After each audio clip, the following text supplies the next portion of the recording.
Combien de fois avez-vous prié sans jamais recevoir de réponse? Vous vous demandez pourquoi Dieu semble distant, silencieux, comme s'il n'écoutait pas vos cris. Ce silence est douloureux, n'est-ce pas? Tant de nuits blanches, des larmes versées, des cœurs qui crient dans le désert. Frères, sœurs, ce que je vais vous révéler aujourd'hui pourrait transformer complètement votre vie de prière. Restez avec moi dans ce voyage extraordinaire. Vous savez, j'ai rencontré tant de gens qui confessent leur frustration la plus profonde. Ils me disent « Je prie avec sincérité, je dépense mon énergie, mes larmes, mes nuits en intercession, mais quelque chose ne va pas bien. Il semble que mes paroles ne vont pas au-delà du plafond. » Et dans ces moments, je comprends votre douleur parce que cette lutte est réelle, elle est commune, mais elle ne devrait pas être permanente. Vous ne devriez pas vivre dans ce vide spirituel. Charles Spurgeon, le prince de la prédication, disait quelque chose qui m'a marqué profondément. La prière est l'arme la plus puissante mise à la disposition du chrétien, mais beaucoup d'entre nous ne savons pas comment la manier correctement. Et c'est précisément là que réside le problème, mon ami. Vous avez entre vos mains un trésor inimaginable, mais vous l'utilisez comme si vous teniez un simple objet. C'est comme avoir une clé d'or et l'utiliser pour ouvrir une simple porte en bois, quand vous devriez ouvrir les coffres du royaume divin. Permettez-moi de vous poser une question sincère, une question qui peut déranger votre âme. Avez-vous jamais pensé que la raison pour laquelle vos prières ne reçoivent pas de réponse ne serait pas un manque de foi en Dieu, mais plutôt un manque de compréhension sur comment vraiment prier? C'est une pensée qui dérange, n'est-ce pas? Pourtant, elle est libératrice. Parce que si le problème est votre manque de compréhension, cela signifie que vous pouvez apprendre, vous pouvez changer, vous pouvez transformer votre vie de prière. Dans le livre de Matthieu, chapitre 7, versets 7 à 11, Jésus vous dit quelque chose de magnifique qui devrait résonner dans votre cœur. Demandez, et l'on vous donnera. Cherchez, et vous trouverez. Frappez, et l'on vous ouvrira. Car quiconque demande reçoit. Celui qui cherche trouve, et l'on ouvre à celui qui frappe. Mais observez bien, car il y a une condition implicite dans ces paroles. Demander ne signifie pas crier de n'importe quelle manière. Criez vos besoins comme un enfant désespéré. Chercher ne signifie pas errer sans direction, vous déplacer aléatoirement. Frapper ne signifie pas donner des coups désespérés à une porte quelconque, n'importe où. Je vous le dis avec une conviction profonde que j'ai acquise en observant les vies au fil des années. La prière efficace est une discipline. C'est une connaissance que vous devez acquérir. C'est un art que vous devez apprendre, cultiver et maîtriser par votre relation avec Dieu. Et malheureusement, j'ai observé que nombre de nos églises, nombre de nos communautés, nombre de nos pasteurs n'enseignent pas toujours ce fondement avec la profondeur nécessaire que vous méritez. Pensez-y un moment. Si vous vouliez apprendre un instrument de musique, ne vous assoiriez-vous pas devant un piano en espérant que les mélodies surgissent magiquement de vos doigts, n'est-ce pas? Non. Vous chercheriez un maître, vous étudieriez la technique avec discipline, vous pratiqueriez jour après jour, semaine après semaine.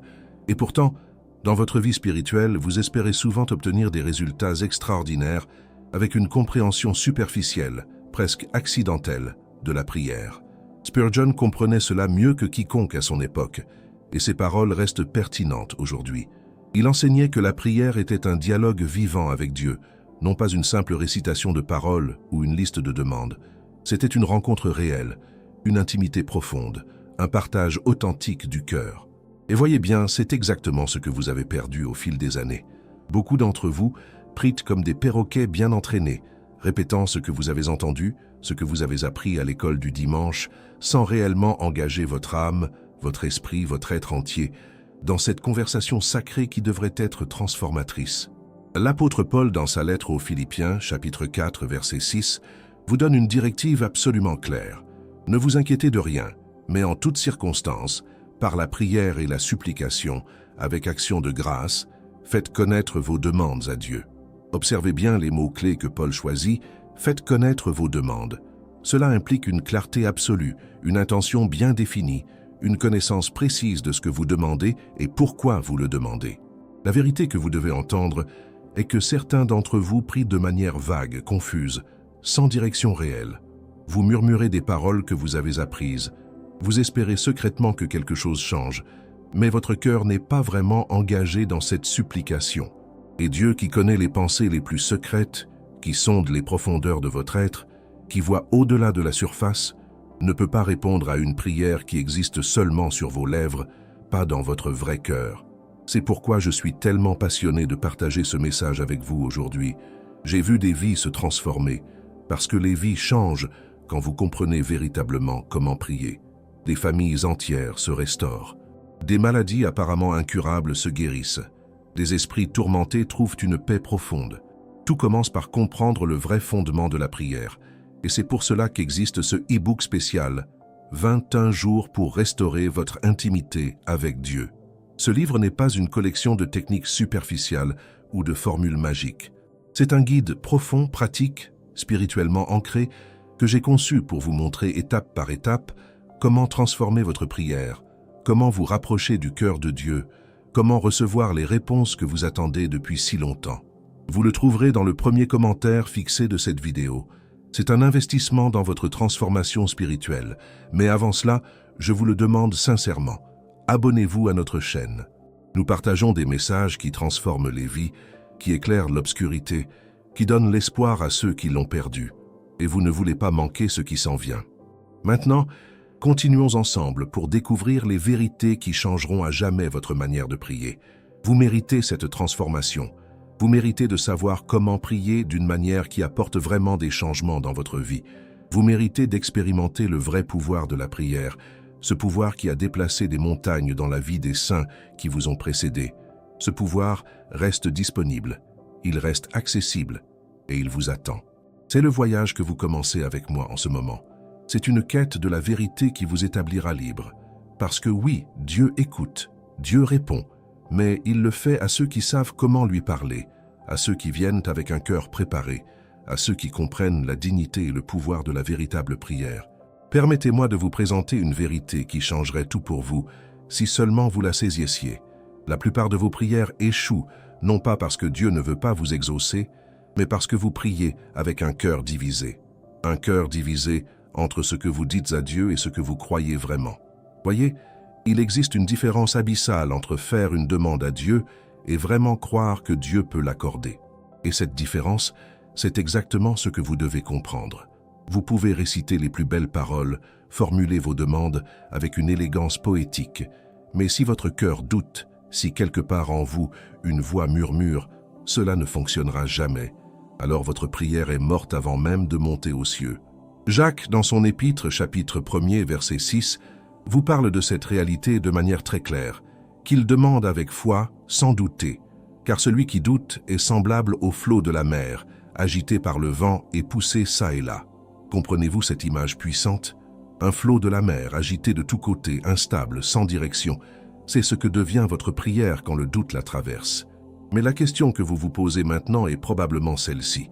Comment puis-je prier avec foi quand tout en moi semble crier l'incertitude? Et c'est une question magnifique, parce qu'elle révèle votre désir sincère de changer les choses. La foi, mon ami, n'est pas l'absence de doute. Ce n'est pas une naïveté qui ignore la réalité difficile de vos circonstances. La foi, c'est la connaissance profonde que Dieu est plus grand que vos circonstances. C'est la conviction que même si vous ne comprenez pas comment il va répondre, vous savez absolument que sa puissance est infinie. Pensez à cela. Un enfant qui demande quelque chose à son père le fait avec une confiance naturelle. Il ne calcule pas si son père a assez d'argent.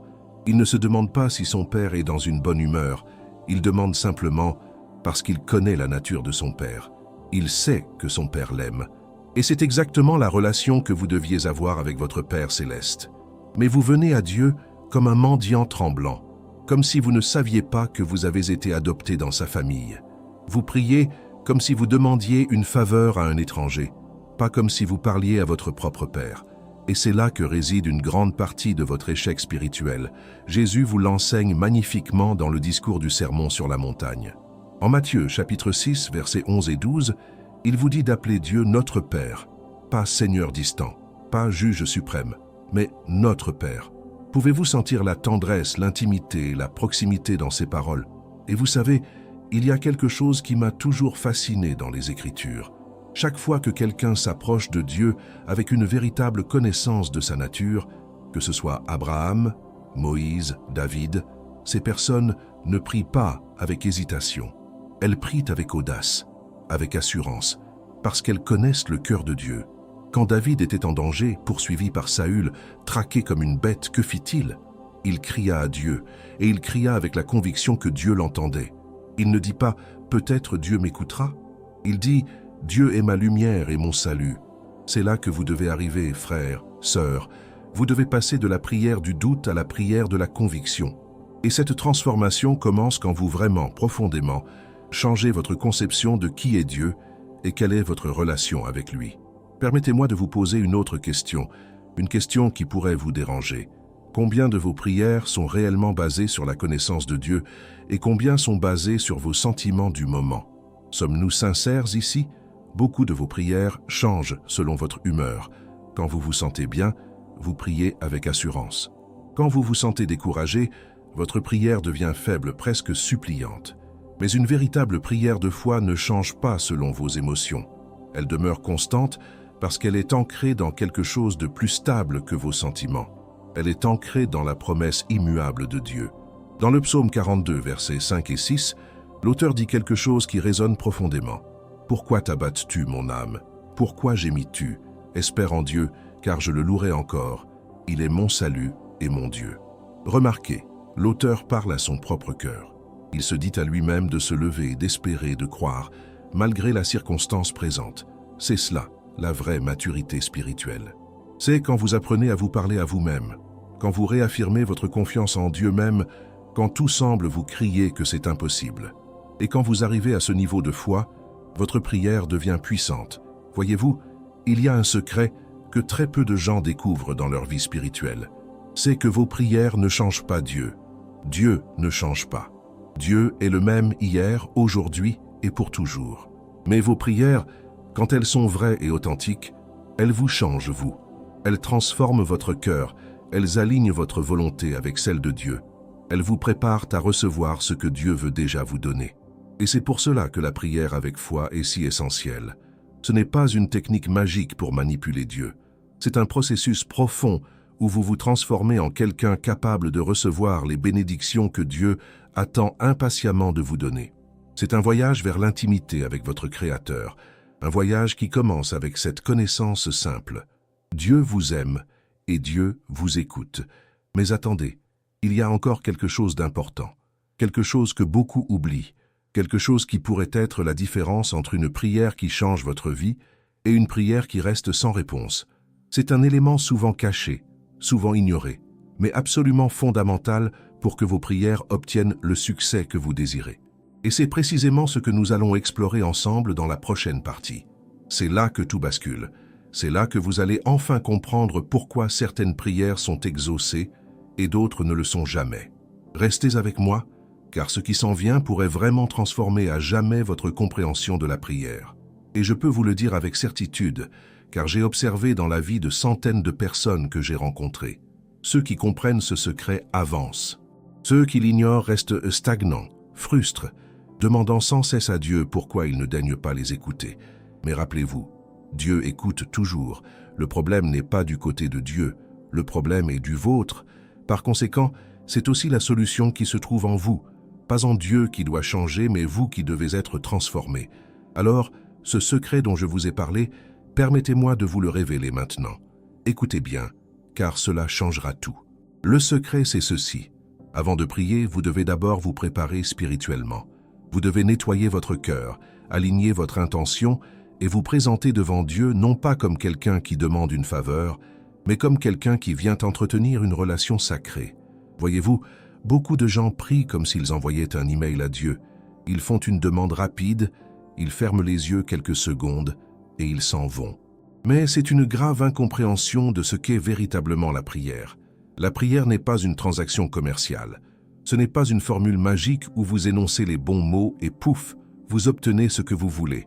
Non, la prière est une préparation du cœur. C'est une disposition de votre être entier à recevoir la volonté de Dieu. Et avant que vous ne puissiez véritablement prier de manière efficace, vous devez d'abord examiner votre cœur. Vous devez vous demander, qu'y a-t-il dans mon cœur en ce moment? Y a-t-il du ressentiment, de la colère, de l'orgueil, de l'amertume? L'apôtre Pierre, dans sa première épître, chapitre 3, verset 7, vous dit quelque chose de crucial. « Marie, Vivez avec vos femmes en tenant compte de ce qu'elles sont le sexe le plus faible et en les traitant avec honneur, puisque vous êtes ensemble héritiers de la grâce de la vie. Mais ce verset contient une vérité plus large. Avant de venir devant Dieu en prière, vous devez examiner vos relations, votre intégrité, votre comportement envers les autres. Et c'est là que beaucoup échouent. Vous priez pour que Dieu bénisse votre entreprise, mais vous traitez vos employés avec mépris. Vous priez pour que votre mariage s'améliore, mais vous parlez à votre conjoint avec dureté et sans respect. Vous priez pour que Dieu vous aide, mais vous vivez en contradiction avec ses principes. Et Dieu, qui connaît le cœur, qui voit ce qui se cache dans les profondeurs de votre âme, ne peut pas répondre à une prière qui vient d'un cœur souillé, pas parce qu'il est cruel. Non, mais parce que la réponse à votre prière vous tuera spirituellement si vous la recevez dans cet état. Imaginez un peu, vous priez pour avoir plus de pouvoir, pour que votre influence augmente. Mais si Dieu vous donne ce pouvoir alors que votre cœur est rempli d'orgueil et de malveillance, vous deviendrez un tyran. Vous utiliserez ce pouvoir pour blesser les autres. Vous deviendrez un instrument de destruction. Et Dieu, dans son amour, vous retient cette bénédiction non pas par manque de puissance, mais par excès de sagesse. C'est pourquoi David, le roi d'Israël, un homme que vous pourriez croire très éloigné de Dieu, priait en disant dans le psaume 139, versets 23 et 24, « Sonde-moi, Dieu, et connais mon cœur, éprouve-moi et connais mes pensées. Regarde si j'ai des sentiments qui te blessent, et conduis-moi sur le chemin de l'éternité. » Comprenez-vous la profondeur de cette prière? David ne demande pas à Dieu de lui donner quelque chose, il demande à Dieu de le sonder, de le connaître, de révéler ce qui se cache dans les replis secrets de son cœur. Et c'est exactement ce que vous devez faire avant de présenter vos demandes à Dieu. Vous devez avoir un moment de silence, un moment où vous vous asseyez seul, tranquille, et où vous demandez honnêtement à Dieu de révéler votre cœur. Quels sont les péchés secrets? Quelles sont les rancunes que vous nourrissez? Quelles sont les envies qui vous contrôlent? Quels sont les mensonges que vous vous racontez pour justifier votre comportement? Et quand ces choses sont révélées, vous ne devez pas les ignorer. Vous ne devez pas les minimiser. Vous devez les confesser. Vous devez les reconnaître comme ce qu'elles sont. Du péché, une séparation de Dieu. Car tant que vous cachez ces choses, tant que vous prétendez être quelque chose que vous n'êtes pas, vous ne pouvez pas avoir une prière efficace. C'est cela, la préparation du cœur. C'est cela, le secret. Avant de demander à Dieu quoi que ce soit, vous devez d'abord nettoyer ce qui est sale en vous. Vous devez d'abord aligner votre volonté avec la sienne. Vous devez d'abord vous repentir sincèrement de vos manquements. Et je vous le dis, quand vous arrivez à ce point, quand vous venez devant Dieu non pas avec une liste de demandes, mais avec un cœur humble, ouvert, honnête et disposé à changer, c'est à ce moment que les véritables miracles commencent à se manifester. C'est à ce moment que Dieu peut vraiment travailler dans votre vie, car Dieu n'attend qu'une chose de vous, votre sincérité, votre honnêteté, votre disposition à être transformé. Et quand vous lui offrez cela, il offre en retour quelque chose d'infiniment plus grand que ce que vous auriez osé demander. C'est un échange divin, une transaction de l'âme où vous donnez ce qui est temporel et imparfait, et vous recevez ce qui est éternel et complet. Mais attendez, il y a encore quelque chose d'essentiel que vous devez savoir, quelque chose que peu de gens comprennent vraiment. Car même après avoir préparé votre cœur, même après vous être repenti, il existe une pratique spécifique, une discipline que vous devez cultiver pour que votre prière devienne vraiment puissante. C'est une pratique que les hommes et les femmes de Dieu, à travers les siècles, ont utilisée pour transformer leur vie et dominer dans le domaine spirituel. Et cette pratique, nous allons l'explorer ensemble dans la partie qui s'en vient. Restez attentifs, car ce que vous apprendrez pourrait être précisément ce dont vous aviez besoin pour votre victoire spirituelle définitive. Je pense à quelqu'un qui m'a dit une fois « Pasteur, j'ai prié pendant 10 ans pour que ma situation financière s'améliore, et rien n'a changé. » Et quand j'ai commencé à explorer son cœur, j'ai découvert qu'il vivait dans l'amertume envers ceux qui avaient réussi. Il parlait mal de ses patrons, il volait de petites choses au travail. Il enviait ses voisins. Et alors que cet homme priait pour la prospérité, Dieu ne pouvait pas le bénir parce que les bénédictions financières dans cet état l'auraient rendu encore plus corrupte, encore plus cupide. Mais quand finalement, par la grâce de Dieu, cet homme a compris, quand il a commencé à nettoyer son cœur, à demander pardon, à changer son attitude envers les autres, quelque chose de magnifique s'est passé. Non seulement sa situation financière s'est améliorée, mais sa paix intérieure s'est restaurée. Son mariage s'est guéri, ses relations se sont renouvelées. Tout cela parce qu'il a d'abord préparé son cœur. C'est la vérité que Dieu veut que vous compreniez aujourd'hui. Et voilà pourquoi cette préparation du cœur est si cruciale, si essentielle, si non négociable, si vous voulez vraiment voir Dieu agir dans votre vie. Alors, cette pratique dont je vous parle, cette discipline que j'ai mentionnée, je vais vous la révéler maintenant. C'est la prière de persévérance. C'est la capacité de revenir devant Dieu, encore et encore, avec la même demande, avec le même cœur, sans jamais perdre espoir, sans jamais abandonner, même quand il semble que Dieu ne répond pas. Beaucoup de gens abandonnent. Vous priez 1 fois, 2 fois, 3 fois, et puis, parce que vous ne voyez pas le résultat immédiat, vous renoncez. Vous vous dites « Dieu n'écoute pas » ou pire, « Dieu ne m'aime pas assez pour m'exaucer ». Et c'est l'une des plus grandes tragédies spirituelles de notre époque. Car vous savez, Jésus vous a donné une parabole très spécifique à ce sujet. En Luc, chapitre 18, versets 1 à 8, il vous raconte l'histoire d'une veuve qui vient sans cesse demander justice à un juge injuste. Et ce juge, au début, refuse de l'entendre. Mais la veuve revient, elle revient encore. Et finalement, le juge, exaspéré par sa persévérance, cède et lui accorde ce qu'elle demande. Et puis Jésus ajoute quelque chose de magnifique. Il dit « Si un juge injuste finit par céder à la persévérance d'une femme, ne pensez-vous pas que Dieu qui est juste, qui est bon, qui est puissant, écoutera ses élus qui crient vers lui jour et nuit? Comprenez-vous le message? Ce n'est pas que Dieu est difficile à convaincre. Ce n'est pas qu'il a besoin d'être harcelé. Non, c'est que votre persévérance dans la prière est une expression de votre foi. C'est un testament de votre confiance en Dieu. C'est une démonstration que vous croyez vraiment que Dieu peut et veut vous répondre. Et voilà le secret que beaucoup manquent. Dieu répond à ceux qui persévèrent, non pas parce qu'il a besoin d'être convaincu, mais parce que ceux qui persévèrent démontrent qu'ils croient réellement. Et Dieu honore la foi véritable. Pensez à l'histoire de la femme cananéenne qui vient à Jésus en demandant de guérir sa fille tourmentée par un démon. Et Jésus, apparemment, refuse. Il dit que sa mission est d'abord pour les brebis perdues d'Israël. Et la femme continue. Elle insiste, elle crie. Et finalement, Jésus dit « Femme, ta foi est grande, qu'il te soit fait comme tu le désires. » Et sa fille fut guérie à cette même heure. Mais remarquez bien, ce n'est pas la première demande qui a changé les choses. C'est la persévérance, la foi inconditionnelle, l'insistance humble qui a obtenu le résultat. Et voilà ce que vous devez comprendre. Dieu n'attend pas une prière parfaite. Il n'attend pas les mots exactement justes. Il n'attend pas que vous soyez totalement libérés de tous vos doutes avant de vous écouter. Ce qu'il attend, c'est que vous veniez à lui avec un cœur sincère, avec une intention pure et que vous persévérez. La prière de persévérance est une arme puissante. Elle est le moyen par lequel Dieu teste votre foi. Elle est le processus par lequel il renforce votre conviction. Et c'est également le mécanisme par lequel il vous prépare à recevoir ce que vous demandez. Vous voyez, parfois, ce que vous demandez n'est pas prêt à vous être donné immédiatement. Dieu doit vous préparer. Il doit purifier votre cœur davantage. Il doit augmenter votre foi. Et pendant que vous persévérez, pendant que vous revenez sans cesse demander à Dieu, c'est exactement cela qui se passe. Vous êtes transformé. Vous devenez quelqu'un d'autre. Vous devenez quelqu'un capable de recevoir ce que Dieu veut vous donner.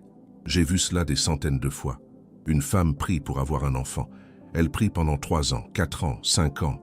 Et pendant tout ce temps, elle prie non seulement pour un enfant, mais elle prie aussi pour devenir une meilleure femme, une meilleure mère spirituellement parlant. Et quand finalement elle conçoit, ce n'est pas seulement un miracle biologique, c'est la réponse à une prière transformatrice. Et elle devient la mère que cet enfant avait besoin qu'elle soit. Ou pensez à un homme qui prie pour la réconciliation avec son fils. Il prie jour après jour. Et pendant ce temps de prière, il change. Il devient plus humble. Il reconnaît ses fautes. Il abandonne son orgueil. Et quand finalement son fils lui parle à nouveau, leur relation n'est pas simplement restaurée. Elle est transformée, fondée sur une base nouvelle et solide. C'est cela, la puissance de la prière de persévérance. Elle ne change pas seulement les circonstances externes, elle change le cœur de celui qui prie, elle transforme l'âme. Et c'est souvent plus important que la réponse elle-même. L'apôtre Paul, dans sa lettre aux Romains, chapitre 5, versets 3 à 5, vous dit « Bien plus, nous nous glorifions même dans les afflictions, sachant que l'affliction produit la persévérance produit l'expérience, et l'expérience produit l'espérance. » Voyez-vous, chaque étape mène à la suivante. L'affliction, cette période où votre prière semble sans réponse, produit la persévérance. Et cette persévérance produit l'expérience spirituelle.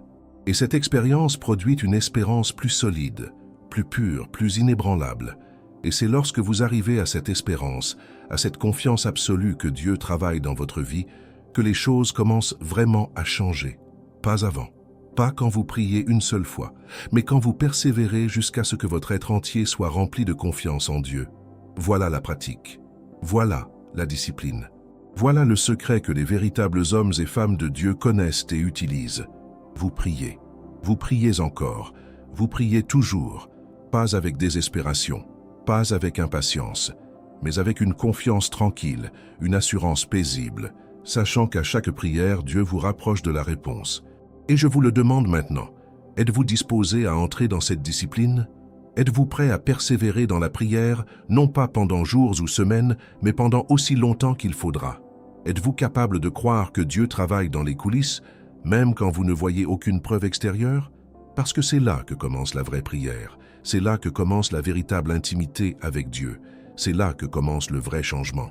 Et si votre réponse est oui, si vous êtes vraiment disposé à changer votre approche de la prière, alors il est temps pour moi de vous partager le dernier élément, la conclusion de tout ce que nous avons exploré ensemble. Restez avec moi, car ce qui vient maintenant pourrait bien être le point de basculement de votre vie spirituelle. Pensez à cela un instant. Comment pouvez-vous demander à Dieu de transformer votre vie si vous n'êtes pas disposé à être transformé vous-même à travers la prière? Comment pouvez-vous attendre des miracles si vous n'êtes pas disposé à prier comme les saints l'ont toujours fait? La persévérance dans la prière n'est pas une option, c'est l'essence même de la vie spirituelle victorieuse. Je vous remercie sincèrement d'avoir pris ce temps précieux pour être avec moi aujourd'hui. Ce que nous avons exploré ensemble n'est pas simplement de la théorie spirituelle, c'est la vérité qui transforme les vies, et je sais que certains d'entre vous ressentiront ce changement immédiatement. Je vous demande sincèrement, abonnez-vous à cette chaîne, aimez cette vidéo, laissez un commentaire et partagez avec moi comment ce message vous a touché. Et continuez à regarder les prochaines vidéos qui apparaîtront sur votre écran. Il y a tellement plus que nous pouvons explorer ensemble. Et si votre cœur a été remué par ces paroles, je vous invite à découvrir notre e-book « 21 jours pour restaurer votre intimité avec Dieu ». Le lien se trouve dans le premier commentaire fixé. C'est un guide qui vous guidera pas à pas vers une prière plus profonde et plus transformatrice. Que Dieu vous bénisse richement